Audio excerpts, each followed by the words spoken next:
जय झूलेलाल। होली वेझो ईंदे ही मूंखे अलाए छो गब्बर सिंह ॾाढो यादि ईंदो। पर अॼु कल्पना कयो जे हुन शोले फिल्म में गब्बर सिंह सिंधी हुजे हा त सभु डाकू सिंधी वेठा आहिनि। छांगो, गोवर्धन, लच्छू, कारो। गब्बर सिंह पत्थरनि ते घुमे थो पियो, गुस्से में आहे।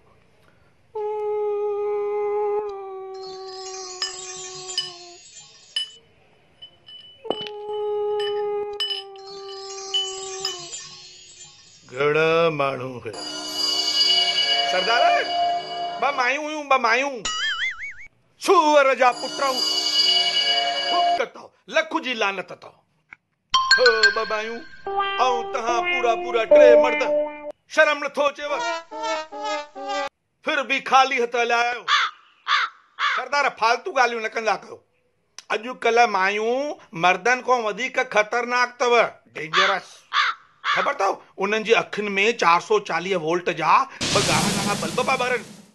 ऐं ख़बर अथव तव्हांजे लाइ पुछनि पियूं, चवनि पई किथे आहे गब्बर, किथे रहंदो आहे? पादर पिसाए रखिया आहिनि।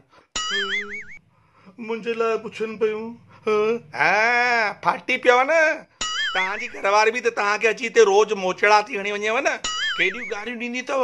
हा जाइफ़ूं ॾाढी ख़तरनाक थींदियूं अथव, हुननि सां घणो न ॻाल्हाइजे।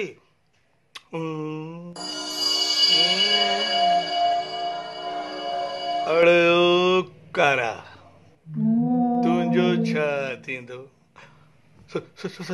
सरदार नकुली बंदूक अथव त फटाका मारियो। मां तव्हांजो केलो खाधो आहे, चकू खाधा आहिनि, अंगूर बि खाधा आहिनि। अड़े चरिया, ईअं डायलॉग नाहे। चइबो आहे त मां तव्हांजो लूणु खाधो आहे, नमक खाधो आहे। सरदार लूणु अॼुकल्ह बीपी वधी वेंदी आहे, लूणु न खाधो आहे। अड़ो छांगा, हिनखे ॿुधाइणे चरे खे सरकार असांजे मथां घणो इनाम रखियो आहे। सरदार तव्हांजे मथां 2 थुकूं 2 लानतूं रखियूं अथऊं। छाजो इनाम? कयो था 2 नंबर जो धंधो सरदार, सम्झो था? मोदी सरकार अथव। अॼुकल्ह डकैतनि जे मथां बि GST लॻाईंदो ॾिसजांइ, सम्झो? 2 नंबर जो धंधो था कयो न, अंदरि कंदो। मूंखे त पंहिंजो पुराणो धंधो यादि अची वियो। मोदी सरकार आहे, असां डकैतनि खे बि न अंदरि करे छॾियो। भला होली कॾहिं आहे? हा अची वियो न पंहिंजी पुराणी औकात में। होली कॾहिं आहे? बसि दारू पीअणो अथव। न मूंखे धंधो करिणो आहे, रंग विकिणणो आहे। हलो हलो। कोई हसीना जब रूठ जाती है तो और भी हसीन हो जाती है। स्टेशन से गाड़ी जब रूठ जाती है तो 1 2 3 हो जाती है।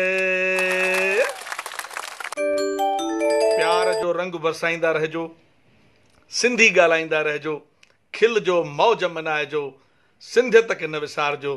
जय झूलेलाल।